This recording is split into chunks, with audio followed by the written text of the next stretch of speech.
आप कुछ और पूछ लेना यार। हाँ बोलो।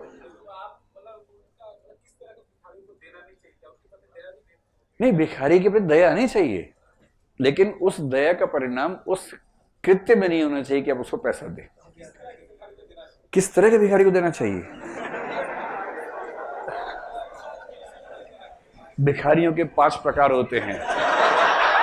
अब आप ऐसा उत्तर चाह रहे हैं मुझसे? जब जब आपको ये भरोसा हो जाए कि ये जेन्युइनली ऐसी स्थिति में है और इसके पीछे कोई गैंग सक्रिय नहीं है, और या ये कि जेन्युइन भले ना हो, इस समय सच में भूखा है और केवल उसको खुला भोजन, पैकेट वाला नहीं, वो दे दीजिए, उसमें क्या दिक्कत है? मैं ऐसा करता हूं।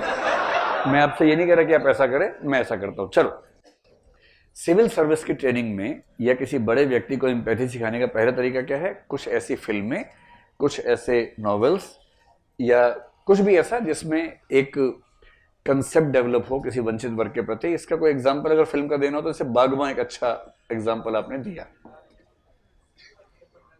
जैसे वृद्धों की स्थिति को समझाने का एक अच्छा तरीका क्या है कि बागबान फिल्म दिखाओ, तो बागबान दिखा दी, आर्टिकल 15 फिल्म दिखा दी, तो कोई व्यक्ति अगर आए और वो 2 घंटे का लेक्चर दे बूढ़ों की सुरक्षा पे, उस 2 घंटे के लेक्चर से अच्छा 2 घंटे की फिल्म दिखाओ बागबा, और फिल्म दिखाने के बाद आधे घंटे का लेक्चर दे दो केवल, जो केवल उन उपायों पर हो कि हम क्या कर सकते हैं और हमें क्या करना चाहिए सिविल सेवक के तौर पर, उस तरह से। तीसरी बात जो यूपीएससी या मसूरी की एकेडमी की ट्रेनिंग का अनिवार्य हिस्सा है वो है बाध्यकारी संपर्क। वो यहां पर भी आ जाएगा, इनफोर्स्ड कॉन्टेक्ट। सबसे अच्छे लोग वो हैं जिनको बचपन से डाइवर्सिटी मिली है। तो अगर आप ऐसे स्कूल में पढ़े जहां आपकी क्लास में विभिन्न धर्मों के लोग थे, विभिन्न इलाकों के लोग थे, तो आप फायदे में हैं। और मुझे जलन होती है आजकल के बच्चों से, दिल्ली में या कुछ लोग दिल्ली के बाहर मान लीजिए पढ़ रहे हैं, आजकल ऐसे स्कूल्स खूब हैं जहाँ के क्लासरूम में कुछ बच्चे भारत के हैं, कुछ बच्चे किसी और देश के हैं, और इस मामले में अमेरिकी बच्चे सबसे खुशनसीब हैं। वहाँ के हर क्लासरूम में लगभग 1/3 बच्चे अन्य देशों के हैं। श्वेत अश्वेत तो हैं ही, अन्य देशों के भी हैं, अन्य महाद्वीपों के भी हैं। वहाँ का बच्चा 10वीं 12वीं करते करते दुनिया को जिस रूप में फील कर चुका होता है, हमारे बच्चे जो पढ़ते हैं किताब में, भूगोल अध्याय 6, ऑस्ट्रेलिया, ऑस्ट्रेलिया का चित्र ऐसा है, ऑस्ट्रेलिया दक्षिणी तरफ पाया जाता है। अब ये बच्चे क्या बोल रहे हैं? ऑस्ट्रेलिया। और मैडम पूछ रही है कि आप में से कितने बच्चे ऑस्ट्रेलिया से? 3 ने हाथ खड़ा कर दिया, आई एम फ्रॉम ऑस्ट्रेलिया। बाकी देख रहे हैं, अच्छा क्लास के बाद मिलते हैं। ऑस्ट्रेलिया समझेंगे तुमसे? कितना आसान है।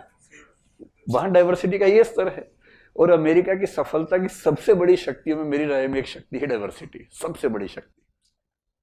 वैसी डाइवर्सिटी मेरे ख्याल से दुनिया के किसी भी और देश में अभी एजुकेशन सिस्टम में नहीं आ पाई है, लेकिन जितनी आ सके उतनी बेहतर है। तो मसूरी में क्या होता है? इनफर्स्ट कॉन्टैक्ट। मैं तो दुआ करता हूं कि हरियाणा के हर व्यक्ति का रूममेट नागालैंड का ही वहां पर हो। 100 दिन वो ऐसे जीवन के यादगार दिन बनेंगे। उसके बाद क्या होगा? परसेप्शन सारे चेंज हो जाते हैं, सारे परसेप्शन चेंज हो जाएंगे। और राजस्थान का कोई है, उसके साथ कौन होना चाहिए? तमिलनाडु का होना चाहिए।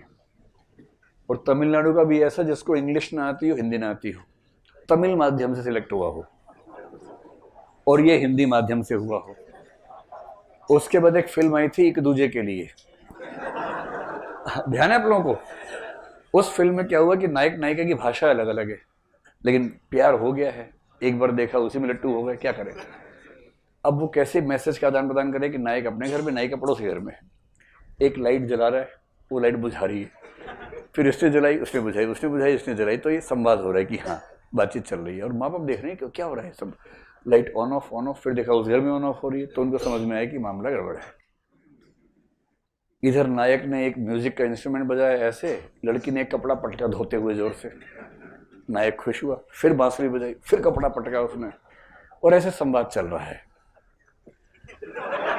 तो ऐसी स्थिति मसूरी में होती है इन लोगों की, जो राजस्थान और तमिलनाडु के साथ साथ होते हैं। लेकिन 100 दिन के इनफोर्स कॉन्टैक्ट के बाद राजस्थान के व्यक्ति के लिए तमिलनाडु कोई अजनबी स्थान बचेगा, या उतना ही अपना हो जाएगा जितना बाकी राज्य अपने हैं? अपना हो जाता है। तो ये एक एम्पैथी, सेंसिटिविटी बढ़ाने का बड़ा शानदार उपाय है जो हमारी एकेडमी करती है और बड़ों के सर पे होना भी चाहिए। अंतिम है परसुएशन। परसुएशन से भी आप किसी व्यक्ति को किसी विशेष विषय पर एम्पैथी से भरा व्यक्ति बना सकते हैं। परसुएशन कैसे होता है? परसुएशन का मतलब, जैसे मान लीजिए कि मसूरी एकेडमी आपको चाहे कि आप एम्पैथाइज करें बच्चों की स्थिति के साथ, तो परसुएशन का एक तरीका तो है कि तारे जमीन पे दिखा दें, समझ में आ गया। लेकिन यदि कोई अच्छा स्पीकर है, मान लीजिए उसके पास तथ्य हैं, आंकड़े हैं, कुछ स्लाइड्स हैं, इमेजेस हैं, कुछ फिल्म के क्लिप्स हैं, और उसको 2 घंटे का समय मिल जाए आपके सामने मंच पे खड़े होकर आपसे बात करने का, अच्छा स्पीकर हो, परसुएडर अच्छा हो, क्या मैं ये दावा कर सकता हूं कि वो 2 घंटे में आपकी समानुभूति किसी न किसी मात्रा में उस वर्ग के प्रति पैदा कर ही देगा जिसके बारे में आपने कभी उस तरह से सोचा नहीं था पहले? कर देगा। तो परसुएशन बस एक बात है, परसुएशन लगातार चाहिए होता है। एक बार हुआ, एक इंटरवल के बाद फिर से हो जाए, फिर इंटरवल के बाद फिर से हो जाए। एक ही बार का परसुएशन बहुत दूर तक काम नहीं करता है, उसमें रिपीट इफेक्ट की जरूरत पड़ती है। अंतिम एक चीज है जो उस समय बताई थी परसुएशन के आसपास, वो थी रोल प्लेइंग। अगर आपको किसी को एम्पैथी सिखानी हो किसी विशेष व्यक्ति या समुदाय या व्यवसाय के प्रति, उसे बाध्य कीजिए कि वो उसका रोल प्ले करके देखे, समझ में आ जाएगा। ये वही चीज है, putting someone's shoes in your foot. दूसरों के जूते अपने पैर में पहनोगे ना, तब समझ में आएगा कि उन जूतों के अंदर कांटे कितने गहरे थे, तब समझ में आता है। तो दूसरों की स्थितियों की कल्पना कर लेंगे तो एम्पैथी अपने आप आ जाएगी। यदि हम खुद कल्पना नहीं कर पा रहे तो ऐसी स्थितियां हमारे साथ बनाई जाए ट्रेनिंग में कि हमें दूसरों की स्थितियों में रहना पड़े। मैंने इसका एग्जाम्पल क्या दिया था, जिन बच्चों को लगता है कि हमारी माता कुछ काम नहीं करती है, सारा काम बाप ही करता है, केवल एक दिन के लिए क्या करना है, माँ की जिंदगी जी के देख लेनी है। जी के देखिए, एक ही दिन में नानी याद आ जाएगी माँ की जिंदगी जीने में। ये ऑफिस में भी होता है। अगर आपको लगता हो कि ऑफिस में इसको काम कम मिलता है, मजे ज्यादा ले रहा है, चेंज करके देख लीजिए एक दिन के लिए। कई ऐसी चीजें जो वो काम करने पर ही समझ में